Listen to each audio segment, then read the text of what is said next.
You just demystify for us looking of business ethics. How do you set up good ethics from the start? Why is it important? And how is it seen by the world out there? Something which is very dear to my heart and something I always spent a lot of time thinking about. Maybe I can start it by sharing a very, very old quote.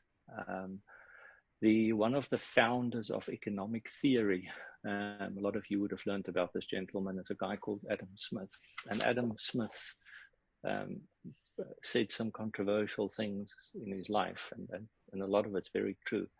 I just want to read one particular sentence, and then I'm going to build up on the sentence because it touches on business ethics. This man, he lived in England, and this particular sentence comes from 1776. So, guys, this is like very old stuff, but already at that point, there were people thinking about these things. It's actually quite remarkable. What he said was, people of the same trade seldom meet together, but when they do, the conversation ends in a conspiracy against the public. Catherine, in the Northern Hemisphere, in Europe, there is an amazing drive to break up Google, control the market and dictate prices. Now listen again to what he was saying. It's a conspiracy against the public. It's the consumers that suffer in the end. And as we go down the journey with world economy, and things become more complex, and legislation becomes more complex, and corporates becomes more complex, you get all these things where anti-monopoly legislation to break up businesses, and it all seems so crazy, but at the heart of it, it's to protect people. It's to protect people. What does this mean for us as a little business, for starting something? It's there's wonderful literature on ethics to shape your thoughts, but the one that I always hold on to is to say, what is the knock-on effect of my business decisions?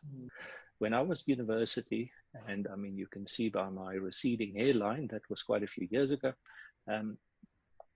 in financial management at the time, we did a very important analysis, and I was young and impressionable, and I listened to this, and I thought it was actually quite amazing, and I need to share the story, and I hope it doesn't take too much time.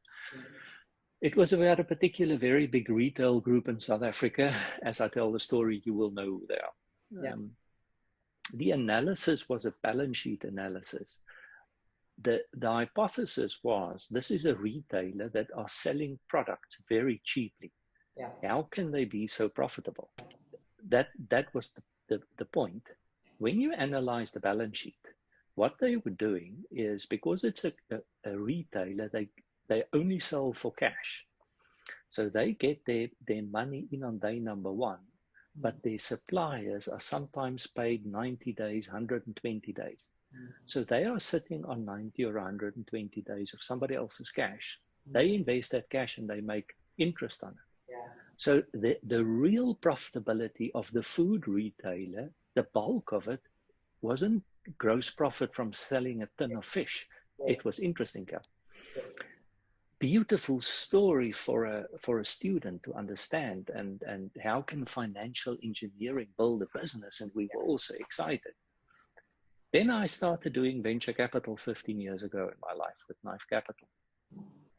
And we had to take smaller businesses by the hand.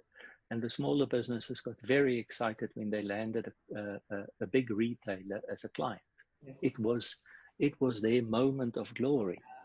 And it was very hard to explain to them that if you're not careful, this is exactly what's going to break you. It's going to break your business, because these big companies have got a bad ethic when they deal with smaller businesses, because it's all about the cash for the smaller business. You can't afford to sell your widget and only be paid 120 days later. It'll break you. It's the knock-on effect. And I think if one starts to embody that in the culture of your business, to say, yes, here are 10 decisions I've taken today, but let me go and sit back this evening and just understand the knock-on effect to society at large, to the people that work around me, gender equality, fair pay. I want to use my, I want to move my business away from position X to position Y because it's easier for me. I'm the founder now. I don't have to travel so far. What does it mean to my people? What is the knock-on effect of the ethics of that decision? And I think if you start to work with that, Catherine, then you're on the right path with always trying to sense check if your business is making ethical decisions. Spark my thought on this. Do you think there will be a change in the way companies approach business ethics post-pandemic, or because of empathetic leadership coming through, or is that just a dream I suppose I have? Catherine, it's a conversation that I would love to spend this whole morning on, because there's something which is happening in the world, I think. This whole thing that people have to work from home, or a lot of people have to work from home. The love and the comfort and the good things happening at home has now found its way into the workplace. It is now easier for me to discuss a work challenge or a predicament I've got with my partner, with the people that I care for, and to then bring that thinking actually into the business. I think that over time, if this situation continues, there's no doubt in my mind that there will be a shift. A shift for the good.